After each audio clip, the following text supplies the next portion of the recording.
Double column cash book.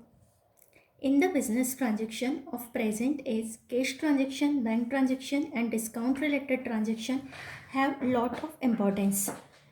हमको पता है कि आज के बिजनेस में ओनली कैश ट्रांजेक्शन नहीं होते, बैंक ट्रांजेक्शन्स भी होते हैं और डिस्काउंट भी होता है. तो ये लॉट्स ऑफ इम्पॉर्टेंट ट्रांजेक्शन है हमारे. It has important role in payments of bills payable and bills receivable. A cash book which has any two column of cash and bank or discount regarding transaction is called double column cash book. In this way, two column cash book can be any three types. जो हमारी double column cash book होती है जिसमें दो column होते हैं, वो दो कॉलम हमारे एनी कोई से भी टू हो सकते. Double column cash book with cash and bank column, तो एक कॉलम कैश का हो गया, एक कॉलम बैंक का हो गया. Double column cash book with cash and discount column, एक कैश का एक डिस्काउंट का. Double column cash book with bank and discount column. तो यहाँ पर हमारा एक कॉलम हो गया बैंक का और डिस्काउंट का. प्लीज़ नोट, यहाँ पर आपको लिखा here under two column cash book transaction related to cash and bank have been describe in detail. Other have been explain for the concept clearly only because they are not the part of syllabus. हम इनको explain कर रहे हैं क्योंकि ये हमारे syllabus का part नहीं है. हमने यहाँ पर कैश और बैंक से रिलेटेड ट्रांजेक्शन हमने जनरल में डिटेल में पढ़ लिए हैं. अब जो हमारे डबल कॉलम कैश बुक होती है, सबसे पहले जो हम ले रहे हैं double column cash book with cash and bank column. Sometimes businessman keep cash in office as well as in bank. In this way, he receive and make payment both in cash and through checks. For this cash transaction, it becomes necessary to maintain bank column in the cash book to record bank payment.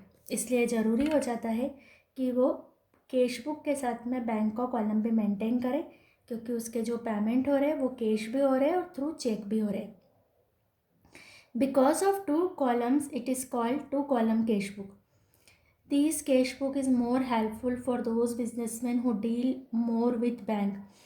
By recording banking transaction in cash book, we can know about cash and bank balance.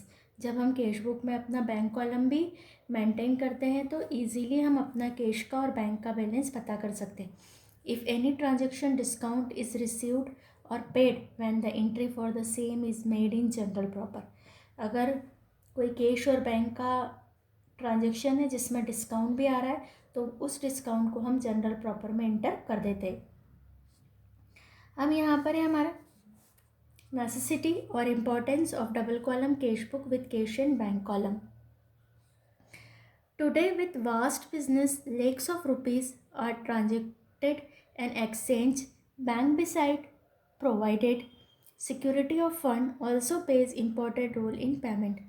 Banking transactions are secure, convenient and reliable. Because of this, business community prefer to deposit money in the bank and make cash transaction through bank. In a big business house, payments are made through cash and bank. Therefore, such a cash book is needed where both type of transaction can be recorded. यानी हमको cash और bank दोनों तरह के transactions को record करना पड़ता है. Therefore cash and bank column are made on both side. दोनों तरफ हमारा कैश और बैंक के कॉलम बनते. In the present age, due to importance of this book, most businessman maintain this type of cash book, यानी जिसमें cash का और बैंक का दोनों कॉलम होते हैं. अब हमारा जो फॉर्मेट होता है, format of double column cash book with cash and bank column. ऊपर लिखते हैं double column cash book with cash and bank column.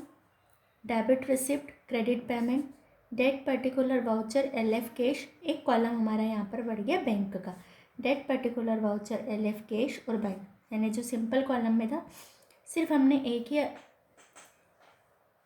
Column maintain किया था कैश का. अब यहाँ पर हम कैश और बैंक का दोनों कॉलम मेंटेन कर रहे हैं.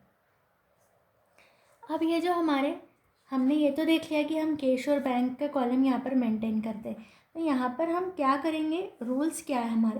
तो making entry in the beginning of cash book, यानी हमारा जो बिगिनिंग होगा वो होगा हमारा टू बैलेंस ब्रॉट डाउन से. जो भी हमारा लास्ट मंथ का, लास्ट 15 डेज़ का जो बैलेंस आया है उसी से हम स्टार्ट करेंगे. After making proper format of cash book, first entry in the new business through capital account and by balance brought down. अगर न्यू बिजनेस है तो 2 कैपिटल होगा, और अगर हमारा ओल्ड बिजनेस है तो 2 बैलेंस ब्रॉट डाउन से स्टार्ट होगा।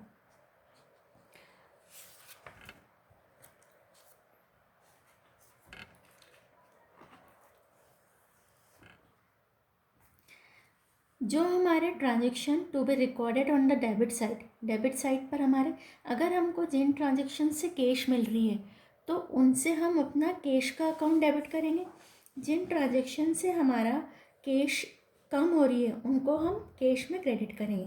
जिन ट्रांजेक्शन से हमारा बैंक इंक्रीज़ हो रहा है उनको हम बैंक में डेबिट करेंगे।